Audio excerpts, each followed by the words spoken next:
Hello and good evening. Welcome back to Albion Online. Running around here in one of these little dungeons, just having some fun.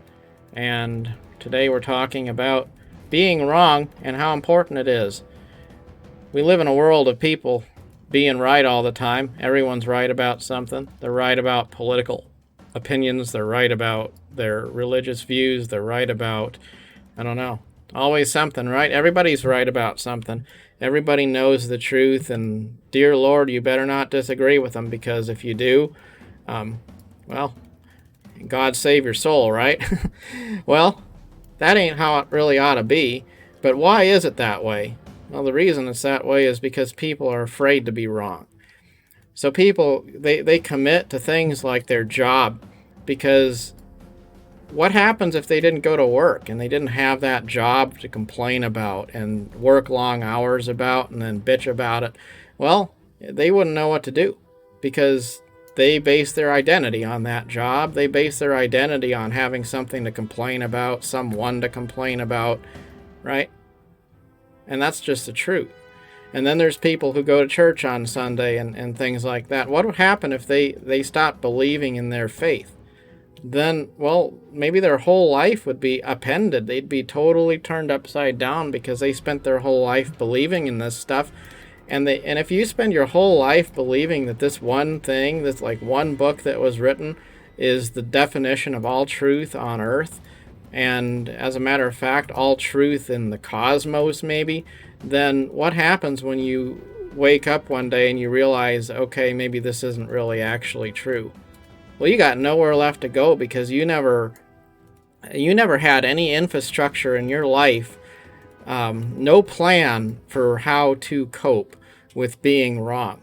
You put all your eggs in one basket and 100% banked on just closing your brain, shutting it all down, and not questioning anything. And then if you wake up one day and you realize you're wrong, you got nowhere to turn to. People do this with relationships. Stick with a bad relationship, and then, it's easier to just put the blinders on and say it's all good than to face the reality that you put years of your life into something that actually was toxic and not good for you. We would rather just be the ostrich in the sand and then not think about it than to face the reality that we were wrong and then have no way of coping. So a lot of people just spend their life doing this, with denial being the main way they interact with life. And it's political parties, it's religions, it could be a video game, it could be a sports team, it can be your favorite shows on the TV that never gets turned off. It could be any number of things, really anything you commit your life to 100% in a disproportionate, obsessive way.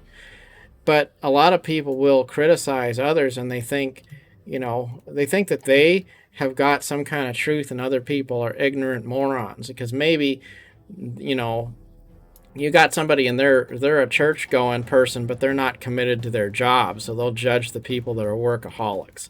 Or you have the people who work a lot and they'll judge the people who are sitting at home on the couch in front of the TV. It doesn't matter. Like, everyone's out there to criticize somebody else. The left is out to criticize the right.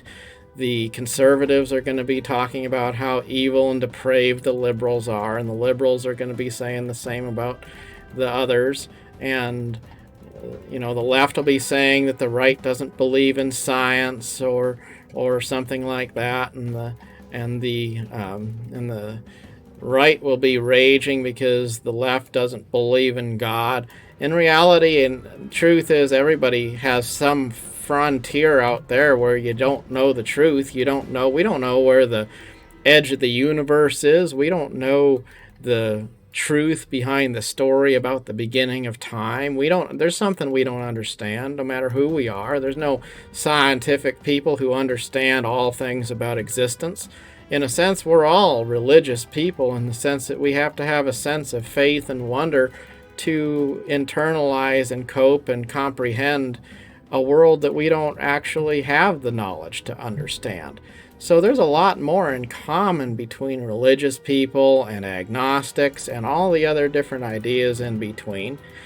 really it all just comes down to this ability to be wrong. Like, can we be wrong? Can we say, I'm going to take the good things in life that come to me, the good ideas, the things that inspire me, the things I love, and I'm going to embrace those things, but I'm also going to leave room for being wrong.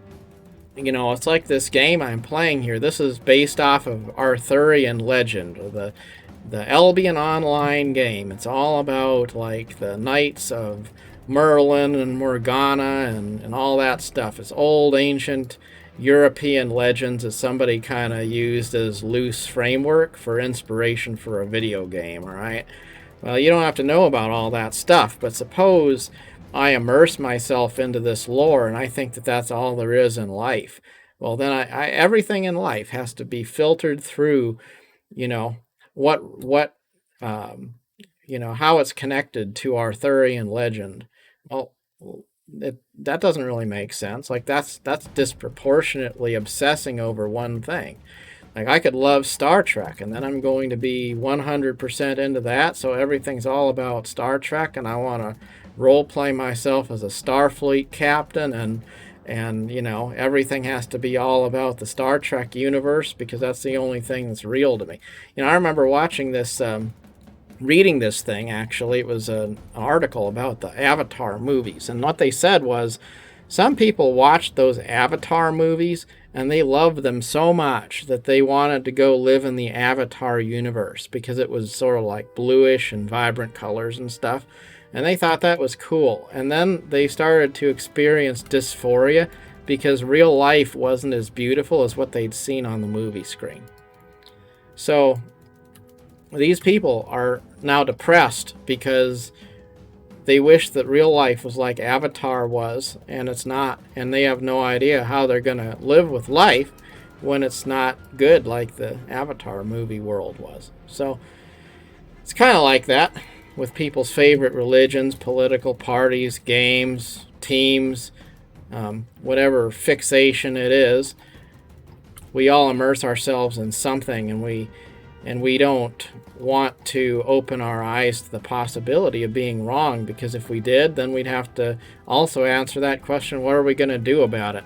And that leads me to, I guess, my final point, and that is how big of a game changer, how bad would it be if you found out that you were wrong about something? Would that be just an opportunity for you to change your worldview, change your strategy, just say, okay, I learned something and move on?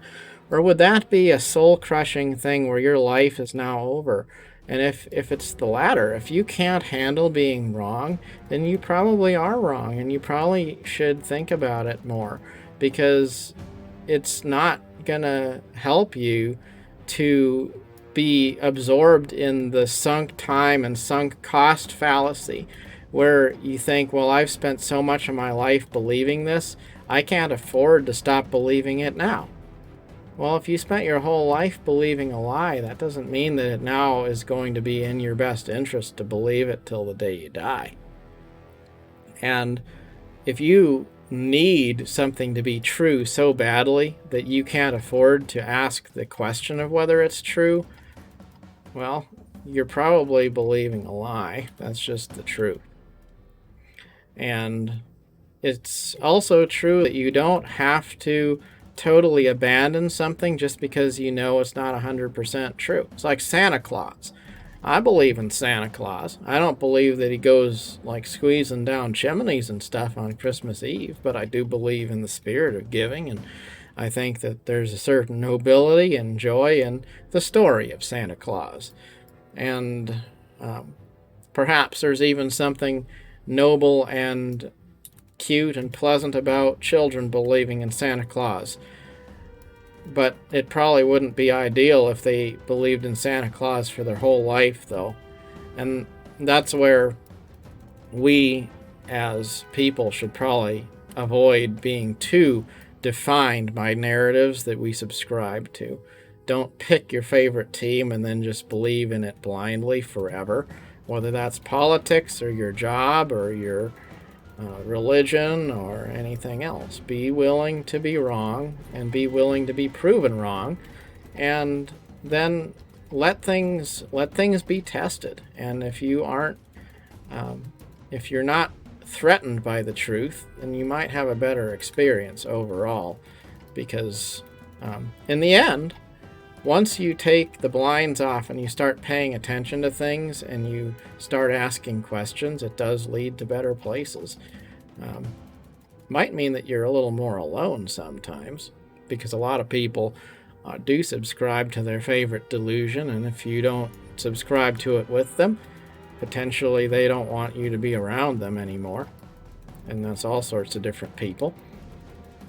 But you can still respect them, and you can still believe in the things that are worth believing in, even if you aren't entirely defined by any one particular system of belief. Anyway, looks like we've made it through this here dungeon. So in a moment we'll fight the final little boss, and it'll be a good time. Now I was trying to play another game, Lord of the Rings Online, and I like that game. But I can't get around the fact that I like the economy, and I like the polish of Albion Online. Like, no matter how much I want to like other games, there's just something about a real player-driven economy and a simple, functional UI that most games can't really compete with. That's just the truth. I don't know if I'm doing very well here. I'm gonna win, but kind of took a lot of damage there. That's all right, though. There's that final chest. Nothing super valuable, but we'll take it. Bag of coins, and we are on our way. So, till next time, thank you very much for watching.